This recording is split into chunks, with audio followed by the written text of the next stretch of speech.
നമ്മൾ എത്രയേറെ ക്രൈം കേസുകൾ കണ്ടിട്ടുണ്ട്. ആ ക്രൈം ചെയ്യുന്ന വ്യക്തികൾ വളരെ പദ്ധതിയിട്ട് ഒരു കൊലപാതകം ചെയ്യും, അല്ലെങ്കിൽ ഒരു മോഷണം ചെയ്യും. എന്നാൽ എത്ര തന്നെ കഴിവുള്ള ഒരു ക്രിമിനലായാലും പല വർഷങ്ങളോളം ഇരുന്ന് ഒരു ക്രൈം ചെയ്യാനായി പദ്ധതി ഇട്ടാൽ പോലും അവൻ പോലും അറിയാതെ ഒരു ചെറിയ തെളിവ് ക്രൈം സീനിൽ ഉപേക്ഷിച്ചിട്ട് പോകാൻ സാധ്യതയുണ്ട്. അങ്ങനെ സോൾവ് ചെയ്ത ഒരുപാട് കേസുകളും നമ്മൾ കണ്ടിട്ടുണ്ട്. അങ്ങനെയാണ് 2009 ബാംഗ്ലൂരിൽ ഒരു ക്രൈം നടന്നു. ഈ ക്രൈം ഞാൻ പെർഫെക്റ്റ് എക്സിക്യൂട്ട് ചെയ്തു, ഇതിൽ നിന്നും നമുക്ക് രക്ഷപ്പെടാൻ കഴിയും എന്നൊക്കെ ആ ക്രിമിനൽസ് ചിന്തിച്ചു കൊണ്ടിരിക്കുമ്പോൾ അവർക്ക് പോലും അറിയാതെ ഒരു ചെറിയ തെറ്റവർ ചെയ്തു. അതാണ് ഈ ഒരു കേസ് സോൾവ് ചെയ്യാൻ സഹായിച്ചതും. മുത്തൂറ്റ് ഫിനാൻസ് അറിയാത്തവരായി ആരും തന്നെ കാണില്ല. ഇവരുടെ പ്രധാനപ്പെട്ട ഒരു ബിസിനസ് സ്വർണം ഇവിടെ പണയം വയ്ക്കാൻ സാധിക്കും. ഇപ്പോൾ ഉദാഹരണത്തിന് എനിക്കൊരു 1 ലക്ഷം രൂപ പെട്ടെന്ന് ആവശ്യമായി വരുന്നുവെന്നുണ്ടെങ്കിൽ എൻ്റെ പക്കലുള്ള സ്വർണം ഞാൻ കൊണ്ടുപോയി പണയം വയ്ക്കും. അവർ എനിക്ക് 1 ലക്ഷം രൂപ പണം തരും. അതിന് പലിശയോടുകൂടി ചേർത്ത് ഒരു എമൗണ്ട് തിരിച്ചടച്ചതിന് ശേഷം എനിക്ക് എൻ്റെ സ്വർണം തിരികെ എടുക്കാൻ സാധിക്കും. ഇതാണ് അവരുടെ ഒരു പ്രധാനപ്പെട്ട ബിസിനസ്. അപ്പോൾ ഈ മുത്തൂറ്റ് ഫിനാൻസ് എന്ന ബാങ്കിനുള്ളിലുള്ള ഈ ലോക്കർ നോക്കിയാൽ എവിടെ നോക്കിയാലും പലരും കൊണ്ട് പണയം വെച്ച സ്വർണവും പണവും എല്ലാം ഉണ്ടാകും. അങ്ങനെയാണ് ഈസ്റ്റ് ബാംഗ്ലൂരിലെ തിപ്പസന്ദ്ര എന്ന ഏരിയയിൽ ഒരു മുത്തൂറ്റ് ഫിനാൻസ് പ്രവർത്തിച്ചു വരികയാണ്. അവിടെ ഒരുപാട് ആളുകൾ സ്വർണം പണയം വെച്ച് ആവശ്യമായ പണവും വാങ്ങുന്നുണ്ട്. ആ ഒരു ബാങ്ക് ഐസക് ജോൺ എന്ന ഒരു വ്യക്തിയാണ് മാനേജ് ചെയ്യുന്നത്. ഈ മുത്തൂറ്റ് ഫിനാൻസിനെ സംബന്ധിച്ചിടത്തോളം 2009 ആ ബ്രാഞ്ച് മാനേജറുടെ റോൾ, അയാളാണ് ഈ ഒരു ബ്രാഞ്ച് ഓപ്പൺ ചെയ്യുന്നത്, അയാളാണിത് ഫുള്ളായും ഓപ്പറേറ്റ് ചെയ്യുന്നത്. വൈകുന്നേരം ഒരു 5 മണിക്ക് ജോലി അവസാനിച്ചതിന് ശേഷം ലോക്കർ കൃത്യമായി ലോക്കായിട്ടുണ്ടോ, ഓരോ ലോക്കറായി പരിശോധിക്കും. എന്നിട്ട് ആ ലോക്കർ റൂം കൃത്യമായി ലോക്കായിട്ടുണ്ടോ, അവസാനം ആ ഫിനാൻസ് കമ്പനി പ്രോപ്പറായി ലോക്ക് ചെയ്തിട്ട് പോകുന്നത് വരെയും ഈ ഒരു മാനേജർ അവിടെ തന്നെ ഉണ്ടാകും. തീർന്നില്ല, ഈ ഫിനാൻസ് കമ്പനിയുടെ കീയും ഇയാളുടെ പക്കലാണുള്ളത്. അപ്പോൾ ഇത് എത്ര വലിയ ഉത്തരവാദിത്വമാണെന്നുള്ളത് നിങ്ങൾക്കിപ്പോൾ മനസ്സിലായിട്ടുണ്ടാകും. ഒരു ചെറിയ സ്ഥലത്ത് എന്തെങ്കിലും ഒരു അശ്രദ്ധ സംഭവിച്ചാൽ, വിട്ടുവീഴ്ച സംഭവിച്ചാൽ ഒരു വലിയ നഷ്ടം സംഭവിക്കാൻ സാധ്യതയുണ്ട്. അങ്ങനെയാണ് ജൂൺ മാസം 2-ാം തീയതി 2009 വർഷം ഐസക് ജോൺ എന്ന ഈ വ്യക്തി രാവിലെ ഫിനാൻസ് കമ്പനിയിലേക്ക് വരുന്നു. കമ്പനി ഓപ്പൺ ചെയ്യുന്നു. ആ സ്റ്റാഫ് എല്ലാം ഓരോരുത്തരായി വരുന്നു. അവിടെയുള്ള കസ്റ്റമേഴ്സും വരുന്നു. സ്വർണം പണയം വയ്ക്കുന്നു, അല്ലെങ്കിൽ സ്വർണം പണയം വെച്ചവർ തിരികെ എടുക്കാനായി വരുന്നു. ഇങ്ങനെ വൈകുന്നേരം 5 മണിയായി, ജോലി അവസാനിച്ചു. ഓരോ സ്റ്റാഫ്സായി വീട്ടിലേക്ക് പോവുകയാണ്. ഇപ്പോൾ ഒരു 6 മണിക്ക് ഈ ഐസക് ജോൺ ചെയ്തത് ലോക്കർ മുറിക്കുള്ളിലേക്ക് പോകുന്നു. എല്ലാ ലോക്കറും പ്രോപ്പറായി ക്ലോസ് ആയിട്ടുണ്ടോ എന്ന് ഓരോന്നായി പരിശോധിച്ചു കൊണ്ടുവരുന്നു. ലോക്കർ മുറിയും പരിശോധിച്ചിട്ട് അവസാനം എല്ലാ സ്റ്റാഫും പോയതിനു ശേഷം ആ ഫിനാൻസ് കമ്പനിയുടെ ഡോർ അടയ്ക്കുന്നു. ഗ്രില്ലെല്ലാം വലിച്ചടച്ചതിന് ശേഷം കീ അദ്ദേഹം കയ്യിലെടുക്കുന്നു. ഈ ഫിനാൻസ് കമ്പനിയിൽ നിന്നും അദ്ദേഹത്തിന്റെ വീട്ടിലേക്ക് സ്കൂട്ടറിലാണ് പോയി വരുന്നത്. ഇപ്പൊ നമുക്കറിയാം, സ്കൂട്ടർ ആണെങ്കിൽ സീറ്റിന് താഴെ ഒരു ബോക്സ് ഉണ്ടാകും. അതിൽ നമുക്ക് ആവശ്യമായ വസ്തുക്കളും വയ്ക്കാൻ സാധിക്കും. സാധാരണ ഇദ്ദേഹം ചെയ്യുന്നൊരു കാര്യം, ഈ ചാവി നമ്മുടെ കയ്യിൽ തന്നെ വച്ചിരിക്കുകയാണെങ്കിൽ, അല്ലെങ്കിൽ പോക്കറ്റിലിട്ടാൽ, പാന്റ് പോക്കറ്റിലിട്ടാൽ ഒരു പക്ഷേ എന്തെങ്കിലും ചെയ്യുമ്പോഴോ കുനിയുമ്പോഴോ താഴെ വീഴാൻ സാധ്യതയുണ്ട്. ഇനി ബാഗിൽ വെച്ചിരിക്കുകയാണെങ്കിൽ ബാഗ് ആരെങ്കിലും മോഷ്ടിച്ചിട്ട് പോയാൽ അതിൻ്റെ കൂടെ തന്നെ കീയും നഷ്ടമാകാൻ സാധ്യതയുണ്ട്. അതുകൊണ്ട് എപ്പോഴും സ്കൂട്ടറിലുള്ള ആ ഒരു ലോക്കറിലാണ് ഇദ്ദേഹം ഫിനാൻസ് കമ്പനിയുടെ കീ വയ്ക്കുന്നത്. അതുപോലെ അന്നത്തെ ദിവസവും കീ വെച്ചു. ബൈക്ക് എടുത്തുകൊണ്ട് തൻ്റെ വീട് നോക്കി പോകുന്നു. ഇന്ദിരാനഗർ 12th മെയിൻ റോഡിനടുത്ത് വന്നപ്പോൾ പെട്ടെന്ന് ഓപ്പോസിറ്റ് ഒരു വ്യക്തി വരികയാണ്. രണ്ടുപേരും പരസ്പരം കൂട്ടിമുട്ടുന്നു, താഴെ വീഴുന്നു. ഭാഗ്യത്തിന് ജീവന് യാതൊരു ആപത്തും സംഭവിച്ചില്ല. എന്നാൽ വീണതിൽ കയ്യിലും കാലിലുമെല്ലാം പരിക്കേറ്റിട്ടുണ്ട്. അതും ഐസക് ജോൺ എന്ന ഈ ഒരു മാനേജറിന് ഒരുപാട് പരിക്കുകൾ സംഭവിച്ചു. ബൈക്കിൽ നിന്നും ഒരു 3-4 അടി മാറി ഇദ്ദേഹം വീണു. ഇപ്പോൾ എന്ത് ചെയ്യണം എന്നറിയാതെ അദ്ദേഹം എഴുന്നേൽക്കാൻ ശ്രമിക്കുന്നു. ഇപ്പോൾ ആ റോഡിൽ ഒരു വെള്ള നിറത്തിലുള്ള ഒരു ഓംനി വാൻ നിൽക്കുകയാണ്. ആ വാനിൽ 2-3 പേരുണ്ട്. ഇപ്പോൾ ഒരു സ്ഥലത്ത് ആക്സിഡന്റ് സംഭവിച്ചാൽ ചുറ്റുമുള്ളവരും പോകുന്നവരും വരുന്നവരും എല്ലാം നോക്കി നിൽക്കും. അതുപോലെയാണ് ഈ വാനിൽ ഉണ്ടായിരുന്ന 2-3 പേർ എന്ത് സംഭവിച്ചു, സഹായം വേണോ എന്ന് ചോദിക്കുന്നു. എന്നിട്ട് ഈ വാനിൽ ഉണ്ടായിരുന്നവർ ഐസക് ജോണിനെ നോക്കി വരികയാണ്. ഐസക് ജോണിന്റെ കയ്യിലും കാലിലും എല്ലാം പരിക്ക് സംഭവിച്ചിട്ടുണ്ട്, രക്തം വരുന്നുണ്ട്. ഇനി ഓപ്പോസിറ്റ് വീണ ആ വ്യക്തിയുടെ ശരീരത്തിലും പരിക്കുകളുണ്ട്. ഇപ്പോൾ വാനിൽ വന്നവർ ചെയ്തത്, സർ, ഒരുപാട് പരിക്ക് സംഭവിച്ചിട്ടുണ്ട്, ആശുപത്രിയിൽ പോയില്ലെങ്കിൽ ഇൻഫെക്ഷൻ ആകാൻ സാധ്യതയുണ്ട്, അടുത്തൊരു ആശുപത്രിയുണ്ട്, ഞാൻ നിങ്ങളെ ഡ്രോപ്പ് ചെയ്യാമെന്നും പറഞ്ഞു. ഇപ്പോൾ ഈ വീണ 2 പേരും അതിനെ സമ്മതിക്കുന്നു. അങ്ങനെ ഈ 2 പേരും ഈ വാനിനുള്ളിലേക്ക് കയറിയിരിക്കുന്നു. ആ വാൻ തൊട്ടടുത്തുള്ള ഒരു ആശുപത്രിയിലേക്കും പോകുന്നു. ഈ ഐസക് ജോൺ എന്ന മാനേജറെ സംബന്ധിച്ചിടത്തോളം തനിക്ക് ബൈക്കിൽ ആക്സിഡന്റ് ആയി, ആരെന്ന് പോലും അറിയാത്തൊരു വ്യക്തി തന്നെ സഹായിക്കുന്നു എന്നൊക്കെയാണ് ചിന്തിക്കുന്നത്. എന്നാൽ ഇതിന് പുറകിലുള്ള പദ്ധതി, ഇതിന് പുറകിൽ പ്രവർത്തിച്ച കുറേയേറെ പരിചയമില്ലാത്ത വ്യക്തികൾ അവരെന്തിനാണ് ഇങ്ങനെയെല്ലാം പദ്ധതിയിടുന്നത്? ഇതൊന്നും തന്നെ ആ സമയം മാനേജർക്ക് അറിയില്ലായിരുന്നു. ഇതിനുശേഷം ആ മാനേജർക്കും ഇദ്ദേഹം മാനേജ് ചെയ്യുന്ന ആ മുത്തൂറ്റ് ഫിനാൻസ് എന്ന കമ്പനിക്കും സംഭവിച്ച ഓരോ കാര്യങ്ങളും നമുക്ക് സങ്കല്പിക്കാൻ പോലും കഴിയാത്തതാണ്. ഇതിനുശേഷം ഈ ഒരു കേസിൽ എന്ത് സംഭവിച്ചു എന്ന് നിങ്ങൾ അറിയുന്നതിന് മുൻപ് നിങ്ങളുടെ സമയം 2 സെക്കൻഡ് എനിക്ക് വേണ്ടി മാറ്റിവെച്ച് എൻ്റെ വീഡിയോസ് നിങ്ങൾക്ക് ഇഷ്ടപ്പെടുകയാണെങ്കിൽ ലൈക്ക് ചെയ്തിട്ട് കമൻറ്റ് ചെയ്യുക. ഒരു പക്ഷേ നിങ്ങൾ ഇതുവരെയും ഈ ചാനൽ കണ്ട് സബ്സ്ക്രൈബ് ചെയ്യാത്തവരാണെങ്കിൽ ഇപ്പോൾ തന്നെ സബ്സ്ക്രൈബ് ചെയ്യുക. ഓരോ വീഡിയോസ് ചെയ്യാനും ഒരുപാട് എഫേർട്ട് ഇടുന്നുണ്ട്, പക്ഷേ അതിനനുസരിച്ചുള്ള വ്യൂസോ ലൈക്സോ ഒന്നും ലഭിക്കുന്നില്ല. ദയവ് ചെയ്ത് ഈ വീഡിയോസ് കാണുന്നവരാണെങ്കിലും ഒരു ലൈക്ക്, ഒരു കമൻറ്റ് ചെയ്യുകയാണെങ്കിൽ ഒരുപാട് പേരിലേക്ക് ഈ വീഡിയോ എത്തിക്കാനായി അത് സഹായിക്കും.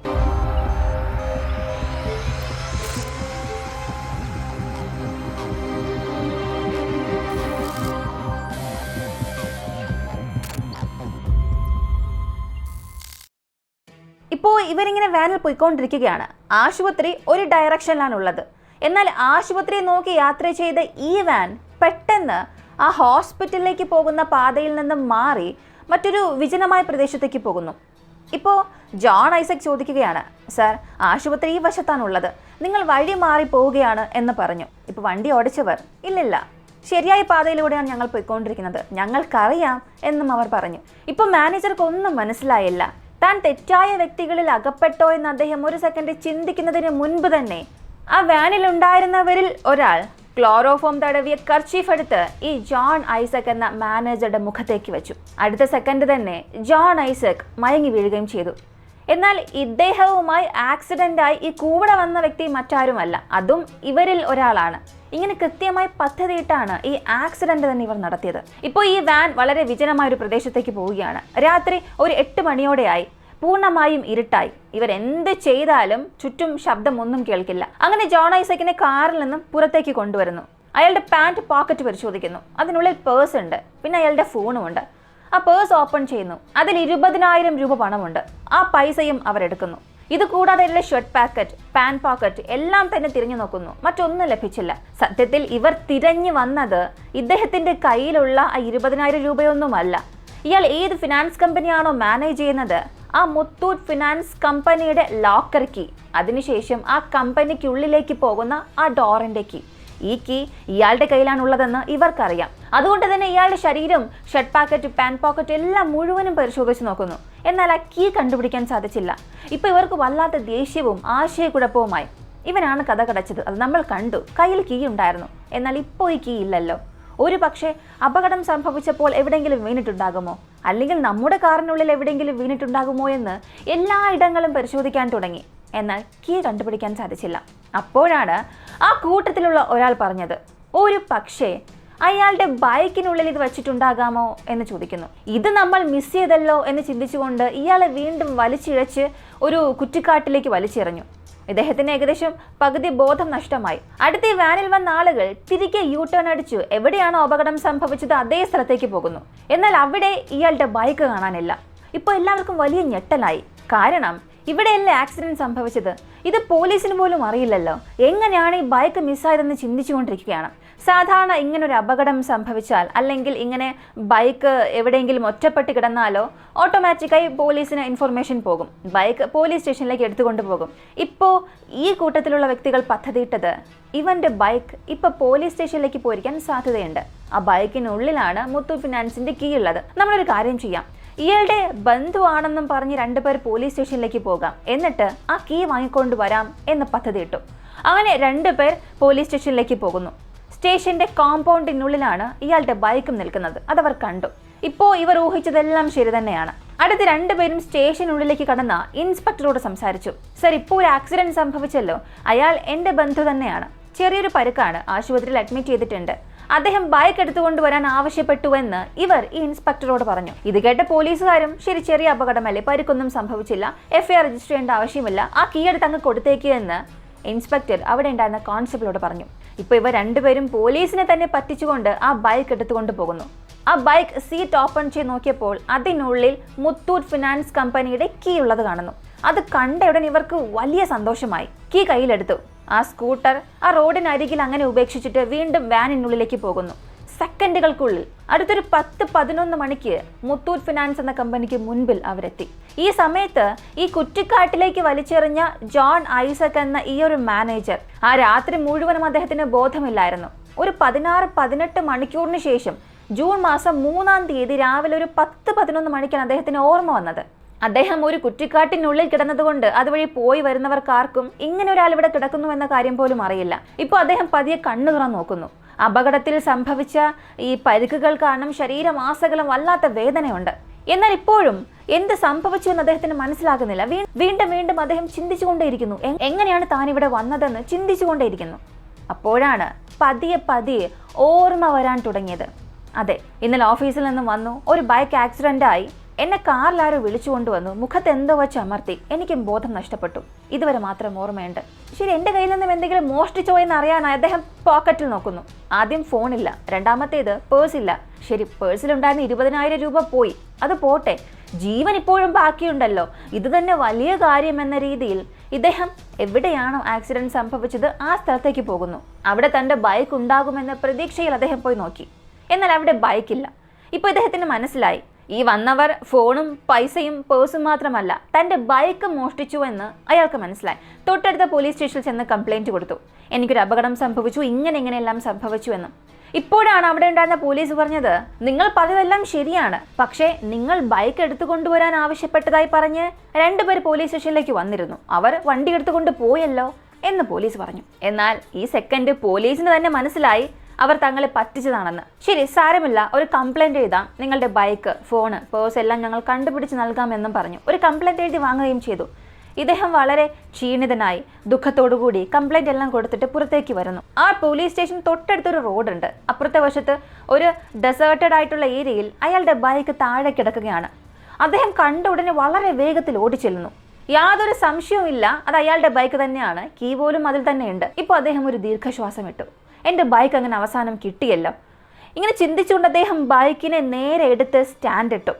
ഇനി വീട്ടിൽ പോയി ഒന്ന് റെസ്റ്റ് എടുക്കാമെന്ന് ചിന്തിക്കുമ്പോഴാണ് പെട്ടെന്ന് മനസ്സിലൊരു കാര്യം ഓർമ്മ വന്നത്. ഈ ബൈക്കിന്റെ സീറ്റിനടിയിലുള്ള ലോക്കറിലാണല്ലോ തൻ്റെ ഫിനാൻസ് കമ്പനിയുടെ കീ ഉള്ളത്. അതിനെന്ത് സംഭവിച്ചു എന്നറിയാൻ പെട്ടെന്ന് അദ്ദേഹം സീറ്റ് ഓപ്പൺ ചെയ്ത് നോക്കി. അകത്ത് ആ കീ ഇല്ല. ഇപ്പോഴാണ് അദ്ദേഹത്തിന് മനസ്സിലായത്, ഇങ്ങനൊരു അപകടം നടത്തിയത് തൻ്റെ പേഴ്സിന് വേണ്ടിയോ ഫോണിന് വേണ്ടിയോ പണത്തിന് വേണ്ടിയോ അല്ല. മുത്തൂറ്റ് ഫിനാൻസിനുള്ളിൽ കോടിക്കണക്കിന് വിലമതിക്കുന്ന സ്വർണവും പണവും എല്ലാം കൊള്ളയടിക്കാൻ വേണ്ടിയാണ് ഇത്ര വലിയൊരു പദ്ധതി സംഭവിച്ചത്, അല്ലെങ്കിൽ ഒരു നാടകം സംഭവിച്ചതെന്ന് അദ്ദേഹത്തിന് മനസ്സിലായി.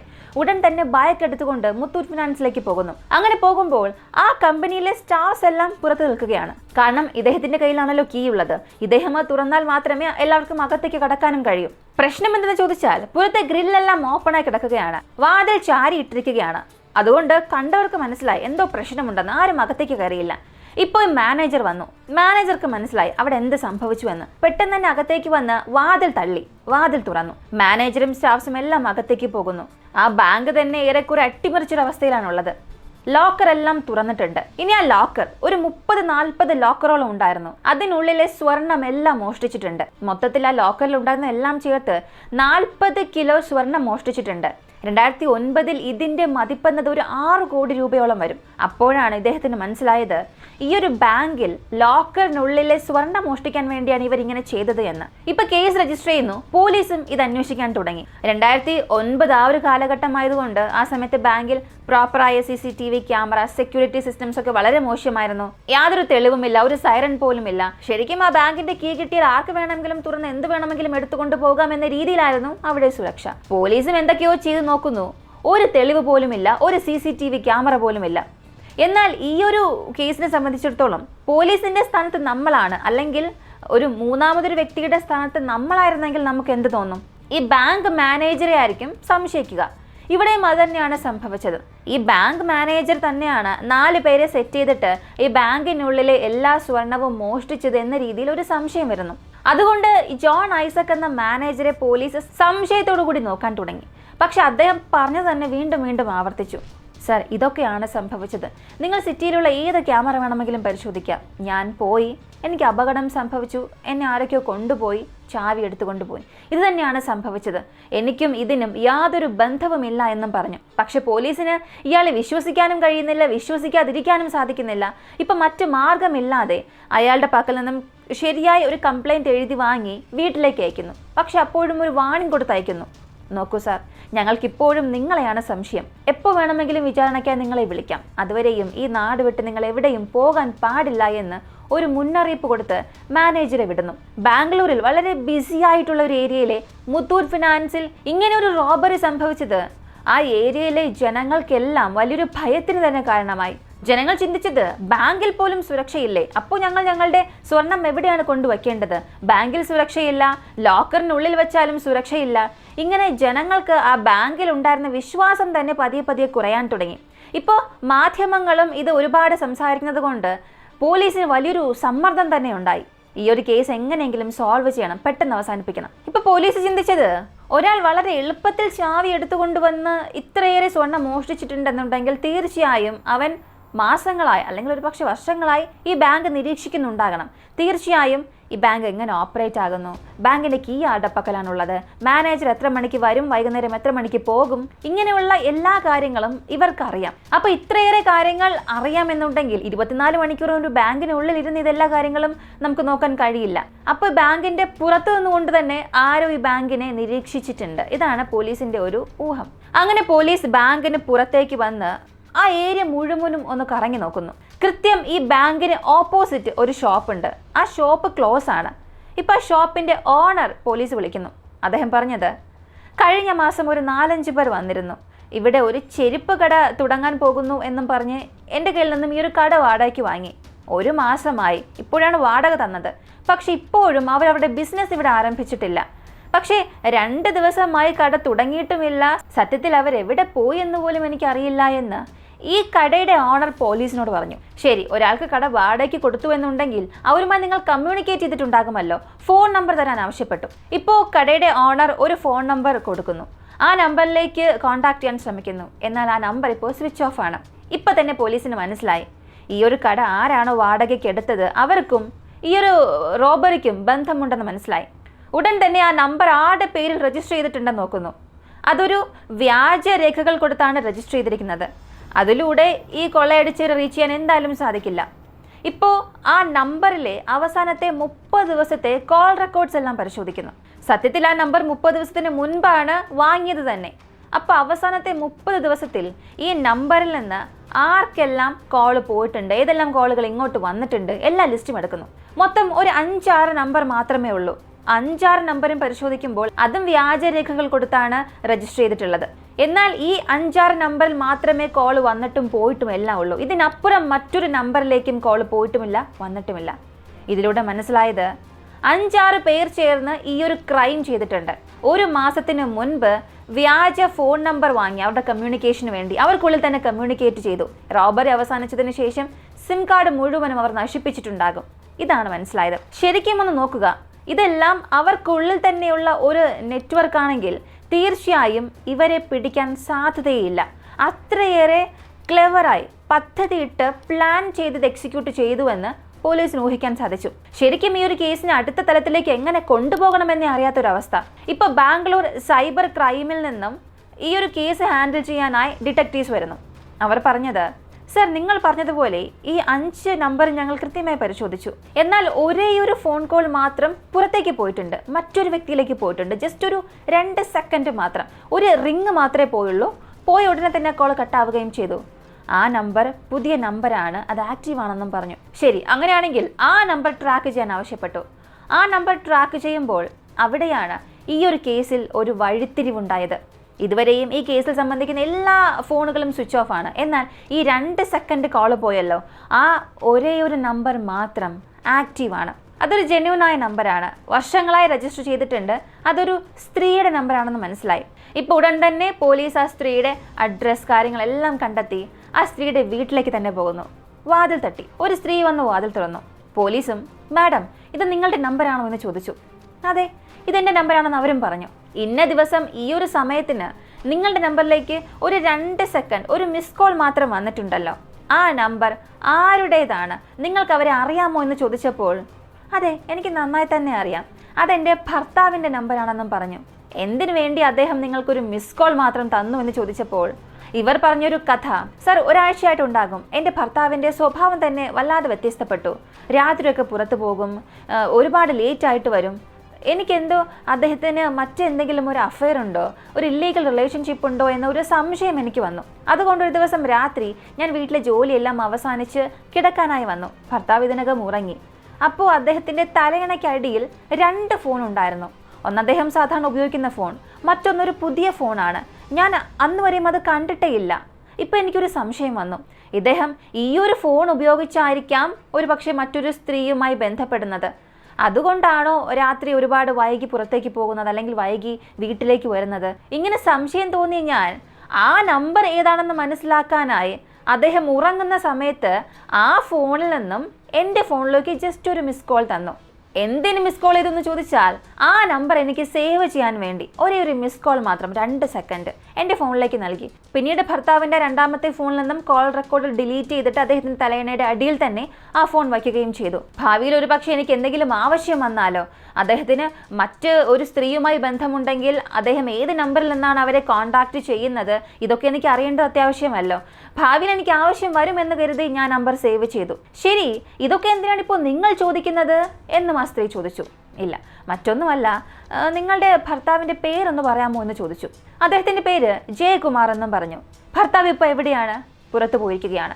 ശരി, ഞങ്ങളിവിടെ കാത്തിരിക്കാം, അദ്ദേഹം വരുന്നത് വരെയും ഞങ്ങളിവിടെ ഇരിക്കാമെന്നും പറഞ്ഞ് കുറച്ച് പോലീസുകാർ ആ വീട്ടിൽ കാത്തിരിക്കുന്നു. കൃത്യം 1 മണിക്കൂർ കഴിഞ്ഞ് ജയകുമാർ എന്ന ഈ ഒരു വ്യക്തി വരുന്നു. പോലീസിനെ കണ്ട ഉടനെ അദ്ദേഹം അങ്ങനെ ഞെട്ടിത്തെറിച്ച് നിന്നുപോയി. സത്യത്തിൽ അദ്ദേഹത്തിൻ്റെ ഫേസ് വളരെ വെളുത്തുപോയി. സാധാരണയായി നമ്മളിപ്പോൾ തെറ്റ് ചെയ്തിട്ടില്ലെങ്കിൽ കൂടി നമ്മുടെ വീട്ടിലേക്ക് ഒരു പോലീസ് വന്നാൽ സാധാരണ മനുഷ്യർ എന്തായാലും ഭയപ്പെടും. അതും ഇവിടെ ഒരു തെറ്റ് ചെയ്തിട്ടുള്ളൊരു വ്യക്തിയാണെങ്കിൽ പിന്നെ പറയേ വേണ്ട. അയാളുടെ ഭയം മുഖത്ത് തന്നെ കാണാൻ സാധിച്ചു.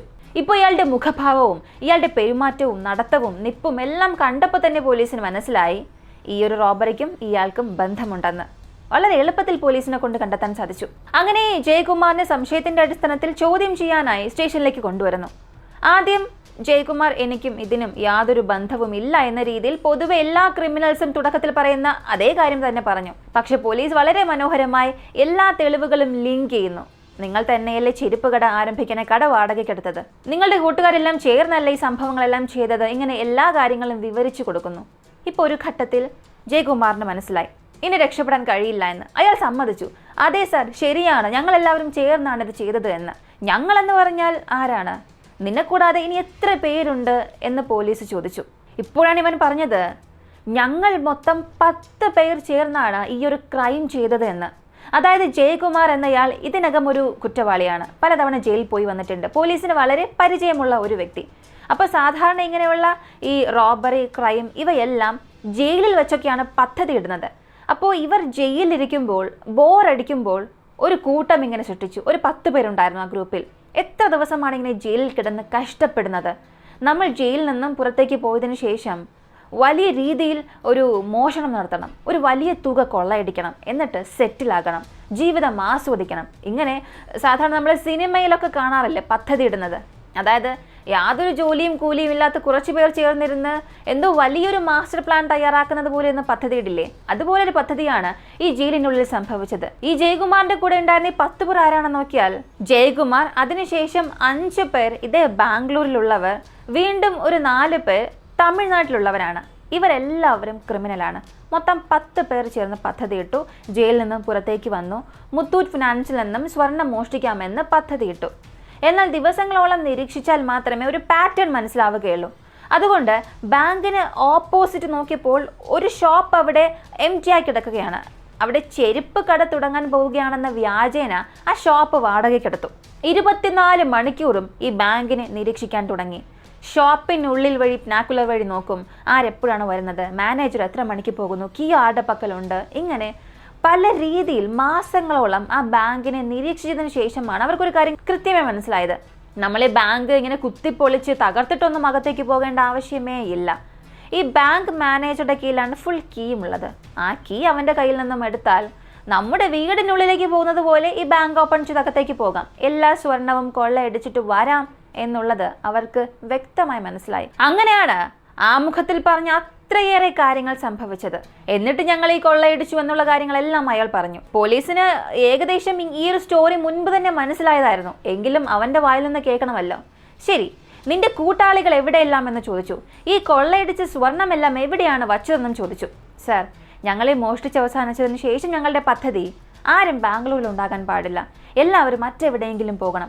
മഹാരാഷ്ട്ര, ആന്ധ്ര, തെലങ്കാന, കുളു മണാലി, ഹിമാചൽ പ്രദേശ്, ഇങ്ങനെ ഇന്ത്യയിലുള്ള എല്ലാ സ്റ്റേറ്റിലേക്കും ഞങ്ങൾ ഇങ്ങനെ വേർതിരിഞ്ഞു പോയി. ഞങ്ങളുടെ പദ്ധതി 1 മാസം കഴിഞ്ഞ് പോലീസ് എന്തായാലും ഇൻവെസ്റ്റിഗേറ്റ് ചെയ്യും. കണ്ടെത്താൻ കഴിഞ്ഞില്ല എന്നുണ്ടെങ്കിൽ എപ്പോഴാണോ ഈ ഒരു കേസ് ഒന്നിങ്ങനെ അടങ്ങുന്നത്, ഒന്ന് ശാന്തമാകുന്നത്, അപ്പോൾ എല്ലാവരും തിരികെ കണ്ട് ഈ സ്വർണം വിഭജിച്ചെടുക്കാമെന്നായിരുന്നു പദ്ധതി. അങ്ങനെ എടുത്ത സ്വർണം പല സ്ഥലങ്ങളിലെ കുഴിച്ചിട്ടിട്ടുണ്ട്.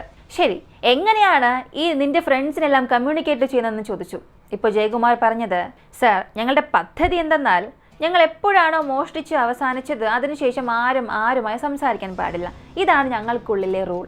പദ്ധതി അനുസരിച്ച് മോഷ്ടിച്ച് അവസാനിച്ച് 1 മാസം കഴിഞ്ഞ് ഈ 10 പേരും എൻ്റെ നമ്പറിലേക്ക് വിളിക്കും. എനിക്ക് അങ്ങോട്ട് വിളിക്കാൻ സാധിക്കില്ല, നമ്പർ അറിയില്ലല്ലോ. അവരിങ്ങോട്ടേക്ക് വിളിക്കും. അപ്പോൾ ഒരു സ്ഥലം ഞങ്ങൾ പദ്ധതിയിടും, ആ സ്ഥലത്ത് വെച്ച് മീറ്റ് ചെയ്യാം എന്നാണ് പദ്ധതി. അപ്പോൾ ഷിംലയിലേക്ക് എല്ലാവരെയും വരാൻ പറഞ്ഞ് ഈ കുഴിച്ചിട്ടിരുന്ന സ്വർണ്ണമെല്ലാം പുറത്തേക്ക് എടുത്ത് എല്ലാവർക്കും ഇങ്ങനെ പിരിച്ചു കൊടുക്കാം എന്നുള്ളതാണ് ഞങ്ങളുടെ പദ്ധതി എന്നും പറഞ്ഞു. അപ്പോൾ ഇവൻ പറഞ്ഞതനുസരിച്ച് നോക്കിയാൽ ഈ ഒരു ക്രൈമിൽ ബന്ധപ്പെട്ടിരിക്കുന്ന ബാക്കി 9 പേരെയും പോലീസിനെ കൊണ്ട് റീച്ച് ചെയ്യാനേ സാധിക്കില്ല. അവരെവിടെയുണ്ടെന്ന് പോലും അറിയില്ല. അപ്പോൾ എന്താണ് ചെയ്യേണ്ടത്? പോലീസ് കാത്തിരിക്കണം. അവരെല്ലാവരും ജയകുമാറിന് ഫോൺ വിളിക്കുന്നത് വരെയും കാത്തിരിക്കണം. അപ്പോൾ ഒരു ദിവസം ആ ദിവസം വന്നു. കൃത്യം ആ മുഴുവൻ പോലീസ് ഡിപ്പാർട്ട്മെന്റും ജയകുമാറിന്റെ വീട്ടിൽ വന്നിരിക്കുകയാണ്. ഫോൺ മുൻപിലിരിക്കുകയാണ്. ഫോണിലേക്ക് വരുന്ന കോളുകളെല്ലാം ട്രാക്ക് ചെയ്യുന്നു. ജയകുമാർ പറഞ്ഞതുപോലെ ഓരോ നമ്പറിൽ നിന്നും കോൾ വരുന്നു. ഇവന്റെ ഫ്രണ്ട്സ് ആരെന്ന് ചോദിച്ചാൽ നിർമ്മൽ എന്ന 35 വയസ്സുള്ള ഒരു വ്യക്തി, അതിന് മനോജ് എന്നൊരാൾ, ലോറൻസ്, ജയനാഥ്, ഇവരെല്ലാവരും ഈ ബാംഗ്ലൂരിലുള്ളവരാണ്. തമിഴ്നാട്ടിലുള്ള 4 പേർ, ഭാസ്കരൻ, സേതു, മധുവാനൻ, ദാസ്, ഇങ്ങനെ ഒരു 4 പേർ. അങ്ങനെ ഓരോരുത്തരും ജയകുമാറിന് കോൾ ചെയ്തു. ജയകുമാറിനോട് പോലീസ് പറഞ്ഞത്, നീ പോലീസിൽ അകപ്പെട്ടു എന്നുള്ളത് അവരോട് നീ കാണിക്കാനേ പാടില്ല. എല്ലാവരെയും ഷിംലയിലുള്ള ഒരു ഹോട്ടലിലേക്ക് വരാൻ പറയണം എന്നും ഒരു ഇൻസ്ട്രക്ഷൻ കൊടുത്തു. കൃത്യം പോലീസ് പറഞ്ഞതുപോലെ തന്നെ ഈ ജയകുമാറും യാതൊരു സംശയത്തിന്റെ നിഴലുമില്ലാതെ അവരോട് ഷിംലയിൽ വരാനും ആവശ്യപ്പെട്ടു. അവസാനം ഇതിൽ ബന്ധപ്പെട്ട എല്ലാവരും ഷിംലയിലേക്ക് വന്നു. ബാംഗ്ലൂർ പോലീസ് ജയകുമാറിനെയും കൊണ്ട് ഷിംലയിലേക്ക് പോകുന്നു. ഇപ്പോൾ ഈ ഹോട്ടൽ ഡോർ തുറന്നു നോക്കുന്നു. പോലീസിനെ കണ്ട ഉടനെ മുൻപിലുണ്ടായിരുന്ന 9 പേരും ഞെട്ടിവിറച്ചു. ഒരു വലിയ ബാങ്കിനെയാണ് കൊള്ളയടിച്ചത്. 6 കോടി രൂപയോളം കിട്ടിയിട്ടുണ്ട്. മൊത്തം 10 പേരുണ്ട്. വിഭജിച്ചെടുത്താൽ തന്നെ ഒരാൾക്ക് 60 ലക്ഷം രൂപ കിട്ടും. ജീവിതത്തിൽ സെറ്റിലാകാം. ഇങ്ങനെ പല സ്വപ്നങ്ങളുമായി കാത്തിരുന്ന എല്ലാ ക്രിമിനൽസും പോലീസിനെ കണ്ട ഉടനെ ഞെട്ടിവിറച്ചു. അവസാനം ഈ 10 പേരെയും അറസ്റ്റ് ചെയ്തു. വീണ്ടും ബാംഗ്ലൂരിലേക്ക് തന്നെ ചോദ്യം ചെയ്യാനായി കൊണ്ടുവന്നു. സാധാരണ ഇങ്ങനെയുള്ള കേസുകളിലൊക്കെ അതിൽ സംബന്ധിക്കുന്ന കുറ്റവാളികളെ പിടിച്ച ഉടനെ പോലീസ് ചെയ്യുന്ന ഒരു കാര്യം, അവർ കൊള്ളയടിച്ച പണവും സ്വർണവും എങ്ങനെ തിരിച്ചെടുക്കാമെന്നാണ് നോക്കുക. ഇപ്പൊ ഇവരോട് തന്നെ ചോദിച്ചു, എവിടെയാണ് ഈ സ്വർണമെല്ലാം കുഴിച്ചിട്ടിരിക്കുന്നതെന്നും ചോദിച്ചു. കുറച്ച് സ്വർണം ഇതിനകം തന്നെ ചിലവാക്കിയിട്ടുണ്ട്. 40 കിലോ സ്വർണമാണ് മോഷ്ടിച്ചത്. അതിലൊരു 36 കിലോ മാത്രമാണ് പോലീസിനെ കൊണ്ട് റിക്കവർ ചെയ്യാൻ സാധിച്ചത്.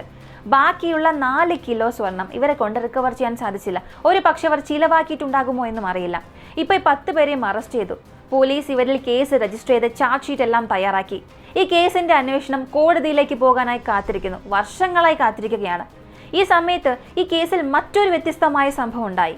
അതായത് ഈ കേസിൽ ഹാൻഡിൽ ചെയ്യുന്ന ജനാർദ്ദനൻ എന്ന സബ് ഇൻസ്പെക്ടർ ചെയ്തത് ഈ ക്രിമിനൽസുമായി ഒരു ഡീൽ ഉണ്ടാക്കി. ഈ കേസിൽ നിന്നും എനിക്ക് നിങ്ങളെ രക്ഷിക്കാൻ കഴിയും. ട്രയലിനായി പോകുമ്പോൾ തെളിവുകളെല്ലാം നശിപ്പിച്ച് നിങ്ങളിത് ചെയ്തിട്ടില്ല എന്ന രീതിയിൽ എന്നെ കൊണ്ട് കാണിക്കാൻ സാധിക്കും. എന്നാൽ അങ്ങനെ ചെയ്യണമെന്നുണ്ടെങ്കിൽ എനിക്ക് 4 ലക്ഷം രൂപ പണം വേണമെന്ന് ഇയാൾ ചോദിച്ചു. അവസാനം ഇയാൾ അഴിമതി നടത്തിയെന്ന് മനസ്സിലായി. ഇൻസ്പെക്ടറെയും സസ്പെൻഡ് ചെയ്തു. ഇപ്പൊ ഈ കുറ്റവാളികളും ജയിലിൽ കിടക്കുകയാണ്. വർഷങ്ങളോളം ഈ അന്വേഷണം ഇങ്ങനെ പോകുമ്പോൾ അവസാനം 2023 വർഷമാണ് ഈ കേസിന്റെ വിധി വരുന്നത്. ചിന്തിച്ചു നോക്കുക, 2009 ജയിലിൽ പോയവരാണ്. ആ കേസിന്റെ അന്വേഷണം 2023 വന്നത്. ഏകദേശം 10 വർഷത്തോളം അവർ ജയിലായിരുന്നു. ഇപ്പൊ ഈ കേസ് അന്വേഷിച്ച ജഡ്ജി പറഞ്ഞത്, ഇവർ 10 പേരും ചേർന്ന് പദ്ധതിയിട്ടാണ് ബാങ്ക് കൊള്ളയടിച്ചത്. അത് കൺഫേം ആണ്. ഇവർക്ക് കർണാടക കോടതിയിൽ 10 വർഷത്തെ ജയിൽ ശിക്ഷ കൊടുത്തു. എന്നാൽ ഇവർ ഇതിനകം തന്നെ 10 വർഷത്തിലേറെ ജയിലിലായിരുന്നത് കൊണ്ട് എപ്പോഴാണോ ഈ വിധി വരുന്നത് ഉടൻ തന്നെ ഈ 10 പേരെയും ജയിലിൽ നിന്നും റിലീസ് ചെയ്യുന്നു. ഈ കേസിൻ്റെ തുടക്കത്തിൽ ഞാൻ പറഞ്ഞതുപോലെ ഇവർ എത്ര തന്നെ പദ്ധതിയിട്ട് ഇതെല്ലാം എക്സിക്യൂട്ട് ചെയ്താലും ഒരു പക്ഷേ ഇവർ ഈ ക്രൈമിന് വേണ്ടി ഉപയോഗിച്ച ആ ഒരു ഫോൺ വളരെ സേഫായി ഹാൻഡിൽ ചെയ്യാനായി അവർ മറന്നുപോയി. അതായത് ആ ഫോൺ ജയകുമാറിൻ്റെ ഭാര്യ കാണുന്ന രീതിയിൽ ഇവരിങ്ങനെ എക്സ്പോസ് ചെയ്തത് കൊണ്ടാണ് ഇതെല്ലാം സംഭവിച്ചത്. ഭാര്യ എന്ത് ചിന്തിച്ചു? ഭർത്താവിന് മറ്റൊരു സ്ത്രീയുമായി ബന്ധമുണ്ടാകുമെന്ന് കരുതി സംശയിച്ചാണ് ആ 2 സെക്കൻഡ് മിസ് കോൾ കൊടുത്തത്. ഒരു പക്ഷേ അങ്ങനെ ഒരു മിസ് കോൾ വന്നില്ലായിരുന്നെങ്കിൽ തീർച്ചയായും പോലീസിനെ കൊണ്ട് ഈ ഒരു കേസ് സോൾവ് ചെയ്തിരിക്കാൻ കഴിയുമോ എന്നുള്ള സത്യം തന്നെയാണ്. ആ 2 സെക്കൻഡ് മിസ് കോളാണ് ഈ കേസ് സോൾവ് ചെയ്യാൻ പോലീസിന് വലിയ സഹായമായി മാറിയത്. ഈ കേസല്ല, നമ്മൾ ഇതിനകം തന്നെ റോബറി കേസ് അറിഞ്ഞതാണ്. എല്ലാ കേസിലും കുറ്റവാളികൾ ചെയ്യുന്ന ഒരു കാര്യം, അതായത് ഏകദേശം ഒരു 99 കേസിലും സംഭവിക്കുന്നത് വളരെ സക്സസ്ഫുൾ ആയി തന്നെ എല്ലാ കാര്യങ്ങളും ചെയ്യും. അവിടെ ഫോക്കസ് എല്ലാം എൻട്രി പോയിന്റ് എങ്ങനെ ആയിരിക്കണം, എക്സിറ്റ് പോയിന്റ് ആയിരിക്കണം, എങ്ങനെ കൊള്ളയടിക്കണം. ഇതിനായി മാസങ്ങളോളം വർഷങ്ങളോളം കഠിനാധ്വാനം ചെയ്യും. എന്നാൽ പുറത്തേക്ക് വന്ന് വളരെ ചീപ്പായ, അല്ലെങ്കിൽ എന്ത് പറയാം, വളരെ ലളിതമായ ഇങ്ങനെയും സംഭവിക്കുമോ എന്ന് പിന്നീട് നമ്മളിരുന്ന് ആലോചിച്ച് നോക്കും. അങ്ങനെ ഒരു ചെറിയ കാര്യത്തിൽ ഒരു വീഴ്ച വരുത്തും. എല്ലാ കേസിലും സംഭവിക്കുന്ന ഒരു കാര്യം കാത്തിരിക്കാനുള്ള ഒരു ക്ഷമയില്ലായ്മ. കഷ്ടപ്പെട്ട് കൊള്ളയടിച്ച് കൊണ്ടുവന്ന പണം ഉടനെ തന്നെ വളരെ വെപ്രാളത്തിൽ, അല്ലെങ്കിൽ ആ ഒരു ആകാംക്ഷയിൽ എന്ത് ചെയ്യണം, ഇത്ര പണം കിട്ടിയല്ലോ എനിക്ക് എന്തെങ്കിലും ചെയ്യണം എന്നുള്ള ആ ഒരു രീതിയിൽ ചിലവാക്കാൻ ചെയ്യും. അപ്പോൾ മനസ്സിലാക്കേണ്ടത് എത്ര തന്നെ പദ്ധതിയിട്ട് ഇങ്ങനെ കൊലപാതകമോ മോഷണമോ ചെയ്താൽ പോലും ഏതെങ്കിലും ഒരു തെറ്റ് വരുത്തിയിരിക്കും. അപ്പോൾ തീർച്ചയായും എന്തെങ്കിലും ഒരു ക്ലൂ അവിടെ ഉപേക്ഷിക്കപ്പെടുക തന്നെ ചെയ്യും. പരിഹരിക്കപ്പെടാത്ത കേസ് എന്ന് പറയാൻ ഒന്നും തന്നെ കാണില്ല. ആ കൃത്യമായ എവിഡൻസ് പോലീസ് ക്രാക്ക് ചെയ്താൽ തീർച്ചയായും കുറ്റവാളികളെ പിടിക്കാനും സാധ്യതയുണ്ട്. ഈ ഒരു കേസിനെ സംബന്ധിച്ചിടത്തോളം 2009 സംഭവിച്ച ഒരു വലിയ റോബറിയാണ്. 40 കിലോ സ്വർണം എന്നതൊരു വലിയ കാര്യമാണ്. എന്നാൽ ഗൂഗിളിൽ ഇതിനെക്കുറിച്ച് തിരിഞ്ഞു നോക്കുമ്പോഴാണ് വീണ്ടും അറിയാൻ സാധിക്കുന്നത് ഇതേ മുത്തൂറ്റ് ഫിനാൻസിൽ തന്നെ പല സ്റ്റേറ്റിലായി പല കിലോ സ്വർണ്ണങ്ങളാണ് ഇതുപോലെ കൊള്ളയടിക്കപ്പെട്ടിട്ടുള്ളത്. എന്തുകൊണ്ട് മുത്തൂറ്റ് ഫിനാൻസിനെ മാത്രം ടാർഗറ്റ് ചെയ്യുന്നതെന്ന് ചോദിച്ചാൽ, സാധാരണ എല്ലാ ബാങ്കിലും ലോക്കർ ഉണ്ടാകും, എന്നാൽ എല്ലാ ബാങ്കിലും സ്വർണം ഉണ്ടാകുമോ, പണം ഉണ്ടാകുമോ എന്നറിയില്ല. എന്നാൽ ഈ സ്വർണം പണയം വയ്ക്കുന്ന ഫിനാൻസ് കമ്പനികൾ ഉണ്ടാകുമല്ലോ, ഇവിടങ്ങളിൽ തീർച്ചയായും പറയാൻ സാധിക്കും സ്വർണം ഉണ്ടാകുമെന്ന്. അതുകൊണ്ടാണ് ഈ മുത്തൂറ്റ് ഫിനാൻസിന് തന്നെ പലരും ടാർഗറ്റ് ചെയ്യുന്നത്. ചില സ്റ്റേറ്റിലൊക്കെ 70-80 കിലോ സ്വർണം കൊള്ളയടിച്ചിട്ടുണ്ട്. എന്നാൽ മോഷ്ടിക്കും, പോലീസ് അന്വേഷിച്ച് കണ്ടെത്തും. ഇത് തന്നെയാണ് ഇതുവരെയും സംഭവിച്ചിട്ടുള്ളത്. അങ്ങനെ 2009 ശേഷം ഓരോ വർഷത്തിലും മുത്തൂറ്റ് ഫിനാൻസ് അവിടെ സെക്യൂരിറ്റി ടൈറ്റ് ചെയ്തുകൊണ്ടിരിക്കുകയാണ്. എന്നാലും ചിന്തിച്ച് നോക്കുക, ഒരു മാനേജറുടെ കയ്യിൽ ഈ കൺട്രോൾ എല്ലാം ഉള്ളത് എത്ര റിസ്ക് ഉള്ള കാര്യമാണ്. പക്ഷെ എനിക്കറിയാവുന്നിടത്തോളം ഇപ്പോൾ അങ്ങനെ ആയിരിക്കാൻ സാധ്യതയില്ല. സെക്യൂരിറ്റി ലെവൽസിലൊക്കെ അവർ ഒരുപാട് മാറ്റങ്ങൾ വരുത്തിയിട്ടുണ്ടാകും, ഇംപ്രൂവ് ചെയ്തിട്ടുണ്ടാകും. ഈ ഒരു റോബറി കേസിനെ കുറിച്ച് നിങ്ങൾ എന്ത് ചിന്തിക്കുന്നു? നിങ്ങളുടെ അഭിപ്രായം മറക്കാതെ ഈ ഒരു വീഡിയോയ്ക്ക് താഴെ കമന്റിൽ പറയുക. അടുത്ത് നിങ്ങൾക്ക് ഏത് കേസിനെ കുറിച്ച് അറിയാനാണ് താല്പര്യം, അതും കമന്റിൽ പറയുക. മറക്കാതെ ഇതുവരെയും ലൈക്ക് ചെയ്യാത്തവരാണെങ്കിൽ ഇപ്പോൾ ഒരു ലൈക്ക് ചെയ്തിട്ട് കമന്റ് ചെയ്യാം. മറ്റൊരു വീഡിയോയുമായി വീണ്ടും കാണാം.